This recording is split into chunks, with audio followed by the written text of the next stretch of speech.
Bueno, vamos a comenzar con esta mesa, la segunda mesa, que lleva por título Inquisición y Política en la Nueva España. En esta mesa tenemos tres muy destacadas ponentes que hablarán justamente sobre el periodo del virreinato de la Nueva España, como todo en este congreso. Y bueno, en primer lugar, tenemos a Valentina Garza Martínez, del Centro de Investigaciones y Estudios Superiores en Antropología Social, el CIESAS, quien nos hablará, bueno, dará una presentación titulada El capitán Luis de Carvajal de la Cueva y la geografía política del norte de la Nueva España a finales del siglo XVI. Es docente en el programa de posgrado en Historia de CIESAS, con sede en la Unidad Peninsular desde el año 2010. Coordinadora del Seminario de Historia de la Minería en México desde el año 2012, forma parte de los cuerpos académicos consultivos y colegiados del CIESAS, perdón, donde se discute la política académica e institucional de dicha institución. Desde el año 1990 ha colaborado en diversos proyectos de investigación individuales y colectivos que le han proporcionado experiencia en el trabajo de archivos históricos, permitiéndole profundizar en la historia colonial de México, particularmente en la región norte del país. Este interés es el que se ve reflejado en varios trabajos de investigación. Bueno, dicho esto, le damos la palabra a la doctora Valentina Garza Martínez. Bueno, muy buenos días a todos todavía. Es un gusto estar con ustedes compartiendo estas interesantes ponencias y presentaciones. Y bueno, yo no soy muy de la línea de la genealogía, la verdad admiro mucho el trabajo que escuché anteriormente y bueno, espero que no les aburra mucho mi ponencia, que es más hacia la historia política y la geografía política. Es indudable que la historia obedece a un interés general del conocimiento. Su función puede variar frecuentemente se piensa que la historia ayuda a comprender el presente o que su estudio debería servir para no repetir los errores del pasado y hasta que puede ofrecer una perspectiva más amplia que permite construir un mejor futuro. Las tres posibilidades son válidas, aunque tristemente, a pesar del conocimiento histórico, se siguen cometiendo actos de discriminación, de abuso de poder. En muchos lugares prevalece la injusticia, el racismo y la explotación. En el presente no siempre comprendemos los cambios y nos resistimos a la transformación. Continuamos sin respetar las diferencias. No se escucha. ¿Sí se escucha? Sí. Perdón. Continuamos sin respetar las diferencias y aceptar la diversidad. Sin embargo, la necesidad de saber, de contestar preguntas y formular explicaciones sobre los fenómenos que percibimos son incentivos suficientes para hacer historia, y si bien el conocimiento histórico no resuelve los problemas de la humanidad, sí permite afrontar el futuro con mayor esperanza. Mi presentación se trata del estudio del capitán Luis de Carvajal y su contribución a la construcción de la geografía del norte de la Nueva España a finales del siglo XVI. Particularmente me interesa analizar la repercusión que las acciones políticas emprendidas por este capitán tuvieron en la distribución y organización de este territorio norteño. Para este propósito es importante conocer la vida de Carvajal y el ambiente político en el que se desarrolló su carrera. Luis de Carvajal era un hombre de origen portugués. Nació en la villa de Mogodouro en 1537, llegó a la Nueva España en 1567 y murió en la cárcel en la Ciudad de México en 1591, acusado de ser sospechoso de profesar la religión judía y de mal gobierno. Fue un hombre educado en el seno de una familia extensa, de tratantes, comerciantes de mar, militares, administradores al servicio de nobles y funcionarios reales en Portugal y España. Sus habilidades como navegante y empresario lo llevaron a aventurarse y residir en las tierras bajas al norte de la Huasteca en la Nueva España. una zona de guerra intensa entre nativos y europeos con bastantes problemas para estabilizar su poblamiento, pero con un gran potencial para el comercio de ultramar entre las Indias Occidentales y la península ibérica. En la Huasteca, particularmente desde la provincia del Pánuco, Carvajal concibió, organizó y llevó a cabo el ambicioso proyecto de conquistar, poblar y colonizar una porción muy extensa del territorio hacia el norte de esta provincia, bajo el Convenio Real o la capitulación del nuevo Reino de León. Aquí les presento el esquema que he elaborado más o menos en el que va a ir mi presentación, y si por ahí queda no alcanzo a cubrirlo, pues más o menos por ahí irá mi artículo. El contexto histórico en la Nueva España, la Nueva Galicia y la Nueva Vizcaya. La rivalidad entre los capitanes españoles fue un elemento presente y destacable en la historia de las conquistas de América, iniciando con Hernán Cortés, que para fundar la primera ciudad española, la Ciudad de México, sobre la derrotada México Tenochtitlan como capital de la nueva gobernación de la Nueva España en 1522, tuvo que vencer a algunos capitanes y conquistar porciones desconocidas y algunos capitanes que se interpusieron en su camino, pero siempre había hombres dispuestos a descubrir y conquistar porciones desconocidas de un territorio que daba atisbos de ser inmenso. De estos territorios surge la gobernación de Pánuco en la Huasteca en 1525, al frente del enemigo de Cortés, Nuño Beltrán de Guzmán. De las agresivas y sangrientas campañas de este capitán hacia el norte y occidente de la Nueva España, surge otra gobernación en 1531, la Nueva Galicia, separada de la Nueva España. Por su parte, la Nueva España había logrado consolidar su gobierno al fundarse la Audiencia de México en 1527 y ser elevada al rango de virreinato en 1535. Todos estos poderes conceden su gran capital, la Ciudad de México. Después de una prolongada y sangrienta conquista militar, la Guerra del Mixtón, entre 1540 y 1542, la Nueva Galicia logró contar con su propia audiencia, la Audiencia de Guadalajara en 1548. Y justamente en ese año, sus pobladores descubrieron las importantes minas de Zacatecas, las cuales quedaron comprendidas dentro de su jurisdicción. Sin embargo, el descubrimiento de estas minas fue muy prematuro para los españoles de la Nueva Galicia, pues su organización política aún no estaba del todo consolidada y carecían de los recursos económicos para hacerse cargo de la explotación minera de Zacatecas y su comercio. Básicamente el control de la producción de la plata, así como el camino carretero entre las ciudades de México y Zacatecas, el camino de tierra adentro, quedó en manos de la Nueva España, bajo el dominio de los señores del centro de la Nueva España y con un apoyo directo del virrey Luis de Velasco. Zacatecas aportó los recursos económicos y humanos para patrocinar proyectos de exploración, convirtiéndose así en el principal centro de expansión hacia el norte. Las exploraciones a partir de este centro dieron por resultado el descubrimiento de varias minas y la fundación de algunas poblaciones al norte de Zacatecas. Los oidores de la Audiencia de Guadalajara consideraban que los territorios descubiertos por los exploradores, en particular por el grupo que comandaba Francisco de Ibarra y que estaba financiado por su tío Diego de Ibarra, poderoso empresario minero de Zacatecas, pertenecían a su jurisdicción, puesto que la expedición había partido de Zacatecas y era financiada con recursos de este mineral. Sin embargo, gracias.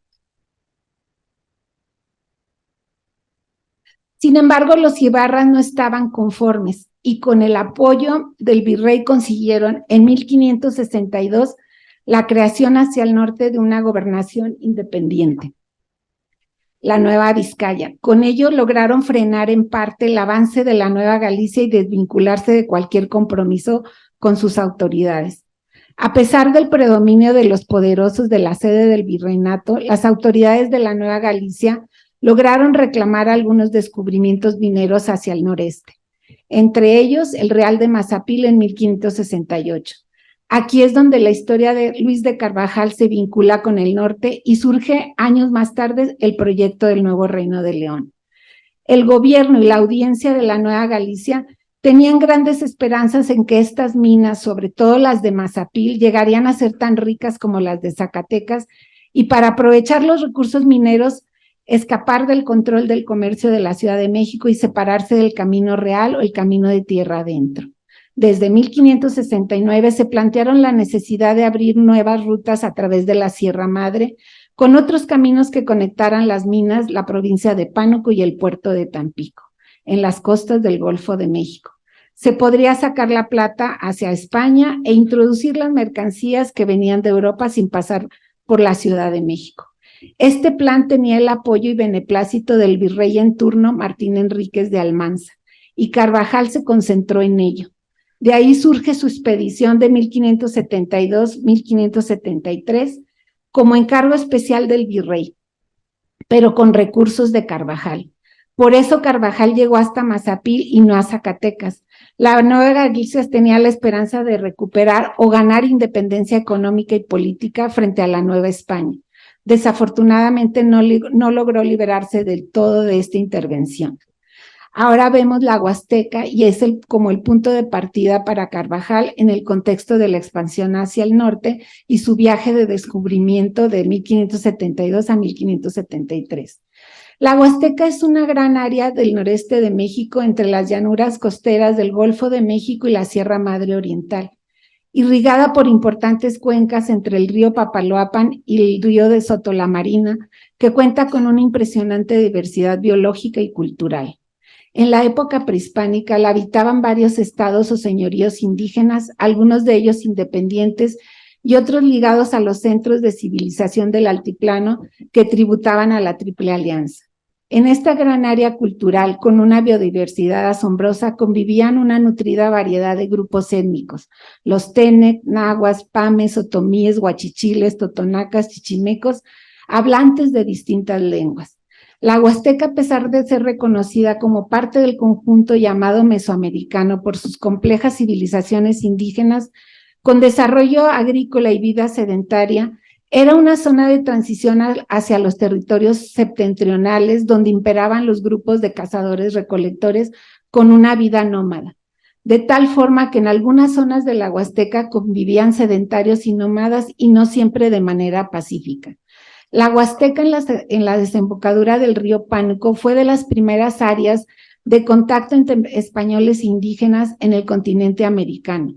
El primer registro de la expedición de 1519 bajo el mando de Alonso Álvarez de Pineda, enviado por Francisco de Garay. Posteriormente fueron llegando otras expediciones y alrededor de la cuenca baja del río Pánuco, los españoles percibieron un conjunto de pueblos a los que denominaron bajo el concepto de provincia del Pánuco, donde fundaron la villa de San Esteban del Puerto, hoy municipio de Pánuco, luego erigieron la villa de Tampico y años más tarde, río arriba, la villa de Valles.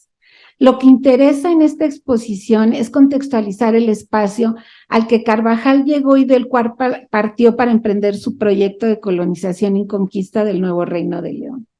Es importante saber qué le interesaba a Carvajal de este lugar, qué le hizo permanecer ahí, qué facilidades o ventajas encontró en la Huasteca, particularmente la provincia de Pánuco, donde radicó para desarrollar y llevar a cabo su proyecto. Cabe mencionar que la cuenca del río Pánuco fue una zona donde desde muy temprano se implantó la ganadería, eso sí, a costa de la destrucción y desaparición de pueblos indígenas muy importantes arrasados por la violencia. Después de casi 5 décadas de presencia hispánica en la Huasteca, existían zonas muy problemáticas, con pueblos difíciles de controlar. Había muchas rebeliones y no todos sus espacios estaban bien consolidados. Sus poblamientos españoles eran débiles y pequeños. Indudablemente que ahí Carvajal tenía poca competencia, pues hacia las décadas de 1560 y 1570, los intereses de la Nueva España estaban puestos en la expansión hacia el norte por la ruta del Altiplano Central hacia las minas de Zacatecas y la recién creada Nueva España. Carvajal encontró posibilidades de navegación comercial en las costas del norte del Golfo de México y su punto de apoyo era la provincia del Pánuco. No le interesaba seguir los pasos de las expediciones emprendidas hasta entonces hacia el norte, sino implementar una ruta alterna.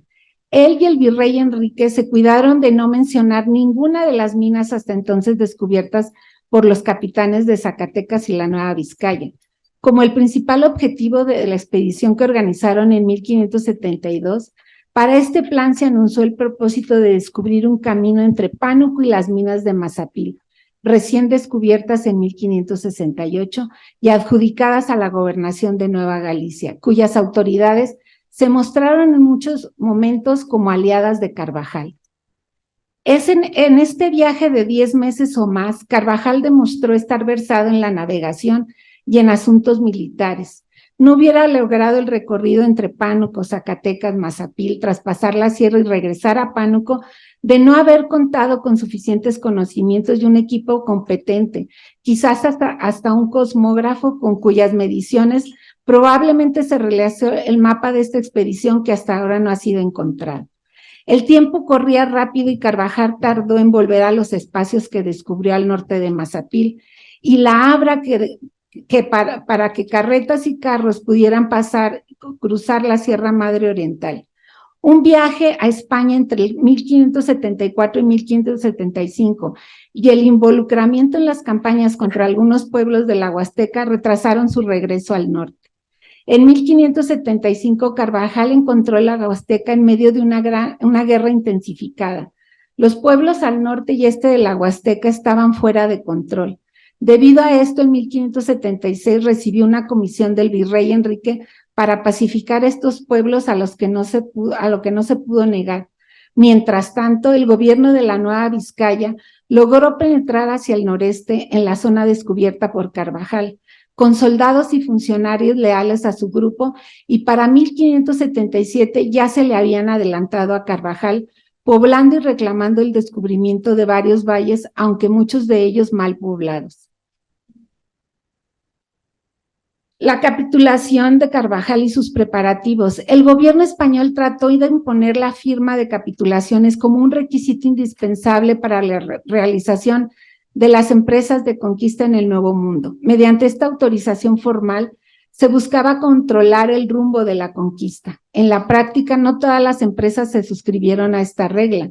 Sin embargo, Carvajal, que era un hombre disciplinado, se preparó años antes y en 1578 viajó a España en busca de un convenio con el rey para descubrir, pacificar y poblar al norte del río Pánuco y así cumplir con esta obligación que en principio le daría más certidumbre a su proyecto.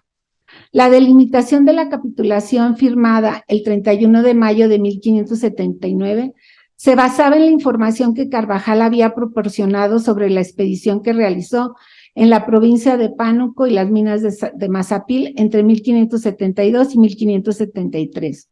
De esta forma, a Carvajal se le otorgaba el título de gobernador y capitán general de las provincias y tierras que hay, desde el puerto de Tampico, río Pánuco y en las minas de Mazapil, hasta los límites de la Nueva Galicia y Nueva Vizcaya, y de ahí hacia el norte lo que está por descubrir de una mar a otra, con que no exceda de 200 leguas de latitud y otras 200 de longitud, que se llame e intitule el Nuevo Reino de León. Y para cerrar con broche de oro, la corona agregó a esta gobernación los pueblos de Tampasquín, Tamotela, San Miguel Aquismón, y desde ahí los demás que, como dicho están rebelados contra nuestro servicio hasta el pueblo de Jalpa y Sicho, con que seáis obligado a tenerlos todos de paz y reducidos a nuestra obediencia dentro de los dichos 8 años, como antes está dicho. Llegar a este arreglo con el rey Felipe II de España le llevó a Carvajal 12 años de preparación, en los que puso a prueba sus capacidades como militar, explorador y político. Yo quisiera hacer una pausa para retroceder un poco unos años antes a esta capitulación y hacer la siguiente información. No voy a abundar mucho por el tiempo, pero hay un documento que se encuentra en el Archivo Histórico Nacional de Madrid de 1574, en el cual el Santo Oficio de Granada mandó hacer un estudio, o digamos esto que le llamaban la limpieza de sangre, de un personaje llamado Luis de Carvajal de la Cueva. Esta integración de esta información se hace en la ciudad de Guadix entre marzo de 1574 y octubre de 1574, y coincide más o menos con el viaje que hace Carvajal entre 1574 y 1575. Y es interesante porque este documento menciona ya a Luis de Carvajal y de la Cueva, y es justamente en estas capitulaciones cuando por primera vez a Luis de Carvajal se le nombra así, Luis de Carvajal de la Cueva. Lo hace directamente el rey, y podemos suponer que se debió a que el rey tenía en sus manos este documento oficial de limpieza de sangre, que era muy importante para cuando se iba a dar un puesto tan importante como una gobernación, llenar este requisito de comprobar que se descendía de cristianos viejos, y este documento así lo prueba con este personaje, Luis de Carvajal y de la Cueva. Los años de gobierno de Carvajal y cómo se abre una nueva corriente de expansión hacia el noreste. Aquí les muestro más o menos lo que geográficamente podría considerarse el contenido de la capitulación que Carvajal firmara con el rey. A partir del contrato de las capitulaciones, Carvajal estuvo al frente del nuevo Reino de León como gobernador por 10 años. Fue un periodo muy intenso de viajes, fundaciones, nuevas expediciones, campañas punitivas y de pacificación contra diferentes grupos indígenas. En diversos lugares de la Huasteca se movían constantemente entre la provincia del Pánuco y los valles del norte. Era raro que durara más de un año en un solo lugar. Sus movimientos también intensificaron sus enfrentamientos con soldados norteños participantes en la pacificación de la frontera y la guerra chichimeca, con autoridades locales, encomenderos, pero la batalla más importante fue la que Carvajal enfrentó con los intereses del poderoso grupo de capitanes que controlaba el Camino Real o el Camino de la Plata, el cual conectaba a la Ciudad de México con los principales centros mineros del norte. Este grupo, que dominaba el comercio y la producción de la plata del norte, fincaba su poder en la Ciudad de México e intervenía en buena parte en el comercio ultramarino entre España y la Nueva España. Aunque la corona española tenía la última palabra en relación a los nuevos descubrimientos y otros muchos asuntos de la vida económica y política del Nuevo Mundo, la injerencia del gobierno y las instituciones novohispanas fue cada vez mayor, y los grupos de poder organizados en torno a estas lograron tener gran influencia en las decisiones de la corona, de tal forma que para echar a andar el proyecto del nuevo Reino de León, Carvajal libró la verdadera batalla en suelo novohispano. La entrada de Luis de Carvajal al norte como gobernador del nuevo Reino de León fue muy mal vista por los capitanes del norte. Desafortunadamente, cuando Carvajal regresó a la Nueva España en 1580, ya no encontró al virrey Enrique, su principal aliado, sino al conde de la Coruña, con quien aparentemente no tuvo mayores problemas. Sin embargo, por la naturaleza de sus capitulaciones, no pasó mucho tiempo en que Luis de Carvajal empezara a acumular reclamos y conflictos con encomenderos de la Huasteca, autoridades locales de Pánuco, Valles, así como Saltillo y Real de Mazapil. Pero su peor pesadilla comenzó con la llegada del virrey Álvaro Manrique de Zúñiga, marqués de Villamanrique, en 1585. A estos conflictos se sumó el problema de la saca de indios por parte de los capitanes y soldados que patrullaban el norte provenientes de la Nueva Vizcaya, antagónicos a Carvajal. La prohibición de entrar al nuevo Reino de León a capturar indios fue motivo de fuertes enfrentamientos que casi llegaron a desatar una guerra. Hacia 1585, aparentemente los trabajos de Carvajal marchaban muy bien, con la fundación de varias villas y ciudades españolas. Así las cosas, Carvajal regresó a la Huasteca con la idea de empezar a consolidar una ruta comercial hacia el noreste. Tenía en mente el ambicioso proyecto de habitar el puerto de Tampico, convirtiéndolo en una alternativa de comercio entre España y las poblaciones que se extendían hacia el norte. Sin embargo, ese mismo año empezaron las acusaciones de haber sacado indios indebidamente a vender como esclavos, de interferir en las encomiendas y haberse metido sin que le correspondiera a los pueblos y generaciones y jurisdicciones de otras gobernaciones. En 1586, el virrey Villamanrique mandó llamar a Carvajal a la Ciudad de México para que respondiera por todos los cargos que se le hacían y aprovechando su ausencia mandó una orden para que los soldados que estuvieran en la gobernación del nuevo Reino de León al mando de Luis de Carvajal salieran so pena de muerte.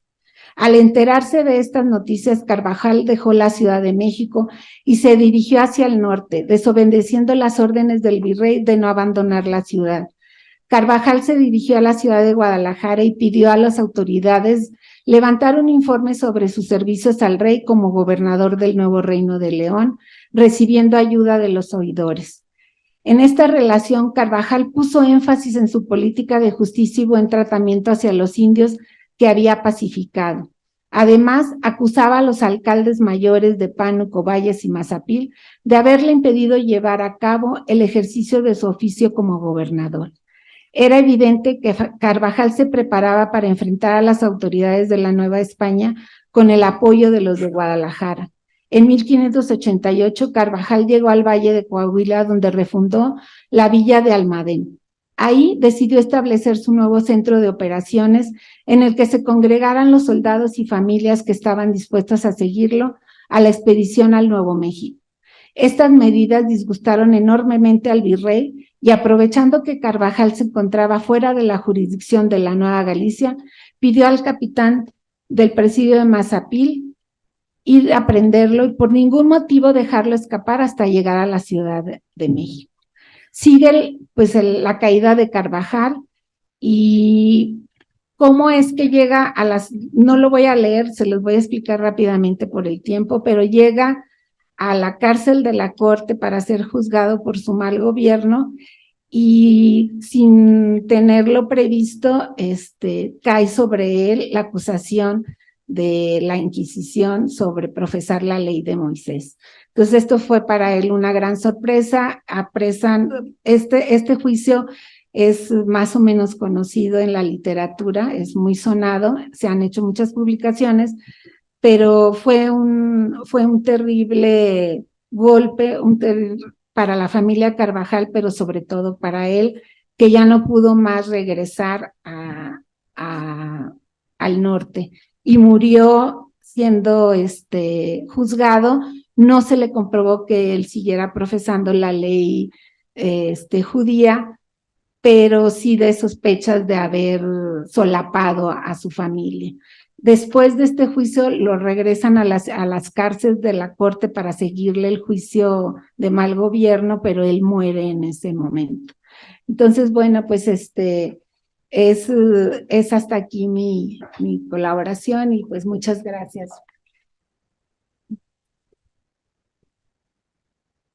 Bien, tenemos tiempo para un par de preguntas. Aquí hay una y allá hay otra. Y otra. Bueno, con tres. Adelante. ¿Qué sabemos sobre como su personalidad? Por ejemplo, que no se llevó a su esposa al Nuevo Mundo. ¿Qué se sabe de estas cosas? Mira, hay un historiador, Samuel Templin. Él ha publicado ya varios documentos y ha hecho un estudio más biográfico sobre Carvajal, con muchísima documentación, incluso de Portugal, de la estadía de Carvajal cuando estuvo en Cabo Verde, siendo muy joven, que es muy interesante. Y ahí puedes encontrar, digamos, más datos. Yo te lo recomiendo. O sea, pues yo así como uno lee y puede decir, pero yo no me atrevería a hablar de la personalidad. Samuel Temkin, con K-I-N. Y hay varias cosas de él publicadas en internet, pero él sí se enfocó más al estudio biográfico de este personaje. Gracias. Ven allá, por favor. Hola, Sí. ¿qué tal? ¿Qué se sabe del librito o libritos que hizo Luis de Carvajal? Pero no sé si fue el mozo El mozo. grande. El librito que desapareció en el siglo XX, que apareció otra vez hace pocos años. Y también, ¿qué se sabe de otros descendientes o herederos de los Carvajal? ¿Y existe la familia ahora? Uy, pues mira, del libro es un documento que creo que sustrajeron del Archivo General de la Nación, no sé, en los 30, los 40 del siglo XX. Y alguien se lo llevó a Estados Unidos y por artes no lo pudo sacar de una bodega porque lo mandó en tren, creo. Algo tuvo, pero por artes de la vida o la suerte del destino, regresó ese documento muchas décadas después. Sí, lo compraron y lo compró alguien aquí y creo que lo restituyeron otra vez y se hizo, pues, incluso salió en los periódicos, ¿no? Y yo tengo por ahí algunos colegas que estuvieron involucrados en el proceso de regresarlo y todo, pero creo que también ya se había hecho una paleografía de este documento y no sé si se volvió a hacer otra nueva. Entonces hay que ver. Sí, esa parte, pero es el Luis de Carvajal el Mozo. Y ¿qué se sabe de la familia Carvajal? A bote pronto se dice, por ejemplo, está el capitán Alonso de León, que Temkin dice que sí es probable que sean familiares de que estén emparentados con la familia de Carvajal, los León. Ellos salen de Huichapan, son grandes ganaderos, ganado menor, que son los que introducen el ganado menor al nuevo Reino de León, pero en 1635 aparecen por ahí, empiezan ahí, y esta familia fue muy importante para poblar de Cadereyta hacia el sur de Nuevo León y muchos lugares, ¿no? Entonces se dice que ellos, y el capitán Alonso de León dejó una crónica muy importante que escribió a mediados del siglo XVII, pero él no dice que sea pariente de Carvajal. Y lo otro que yo les puedo comentar a manera de anécdota, estando en el año como 2000 en el Archivo Histórico de Monterrey, me comentaba el que atendía el archivo, un joven, en ese tiempo era un joven, ya pasaron 23 años, que había llegado una familia de Nueva York de judíos ortodoxos, y había llegado el abuelo, el papá y los nietos, porque por encargo de la mamá del mayor, del abuelo, que antes de morir le había hecho prometer que iba a ir a visitar el país o la gobernación que había fundado un pariente suyo. Pero ya ellos, o sea, no me supo decir este joven cómo se apellidaba ni nada. Y contó que la familia se tuvo que retirar del archivo o de Monterrey que habían ido a visitar, porque el abuelo sufrió un accidente, una caída y sufría de hemofilia, algo así. Entonces tuvieron que regresar a Nueva York. Pero dejaron una pintura, mandaron a hacer un óleo y lo dejaron en el Archivo Histórico de Monterrey como una alegoría de la llegada de Carvajal a esas tierras y eso. Entonces, sí debe de haber descendientes de Carvajal, pero habría que rastrearlos, y esta familia era de Nueva York, de judíos ortodoxos. Gracias. Y había una pregunta. Son dos preguntas rápidas. Uno, ¿qué tan común o qué indicios hay de usos políticos de acusaciones de judaizante? Y si hay cambios a partir de diferentes como momentos históricos. Entonces hay un cambio de virrey y hay más acusaciones de judaizantes o no para como luchas políticas. Y la segunda pregunta es si ya sea con Carvajal o algún otro personaje hay algún indicio, y esto pensando en la ponencia de la doctora Schmelkes, si hay algún indicio de a partir de la acusación de judaizante existe alguna conciencia o solidaridad entre colonización y masacres, entonces como lo que ahora quizás se ve entre la autoidentificación o identificaciones de criptojudíos y la relación con opresiones o violencias ajenas. Ay, a ver, pues mira, mi visión de la historia de la conquista del norte es de contrapesos políticos. Y hay una lucha feroz o sea, se mandan a matar, literalmente, ¿no? O sea, se dan golpes bajos. Yo creo que es muy sonada la familia Carvajal por el Carvajal el Viejo, por el peso político que él tenía, o sea, tenía muy buenas relaciones en la corte.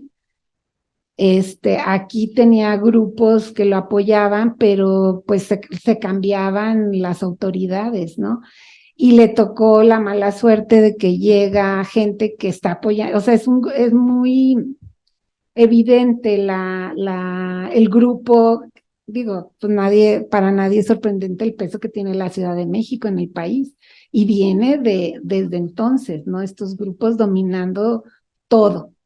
Se cerró toda la Nueva España y el puerto casi único, a veces abrían Acapulco, era Veracruz, y no era por nada de impedimentos geográficos, era para dominar todo. Entonces, pues usar el arma de ser judío pues les vino, o sea, lo destrozaron. Si los hubieras no existen en la historia, pero si la acusación hubiera sido como él pensaba, enfrentar mal gobierno, que te estás metiendo a un lugar que no te corresponde, creo que él hubiera tenido mucha oportunidad de, pues, negociar. Bueno, ya no me meto ahí, pero me meto acá, pero lo querían destrozar y lo lograron con ese argumento. O sea, en esa época se sabe de muchos capitanes que asesinaron a sus esposas y no les pasó nada. En cambio, si eras judío o cristiano nuevo, podías matar al otro, pero no ser judío era. Entonces fue un argumento buenísimo. Bien. Pues muchas gracias. Una pregunta. Así como rápido, porque ya estamos con el.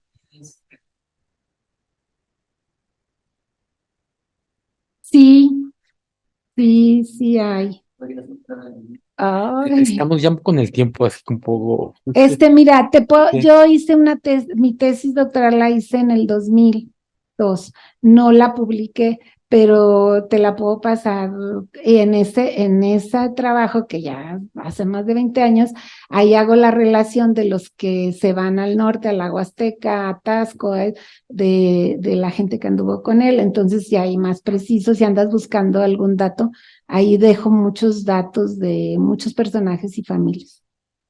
Sí, perdón por el tiempo, pero Armando, una última pregunta, nada más bueno, para la profesora Hannon.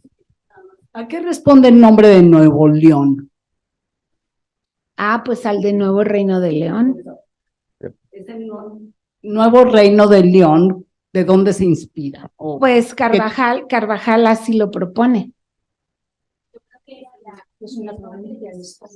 bueno, es una provincia. Sí, es que es como la Nueva Vizcaya, la Nueva Galicia, el nuevo reino de Vizcaya, el nuevo reino de Galicia, el nuevo reino de León.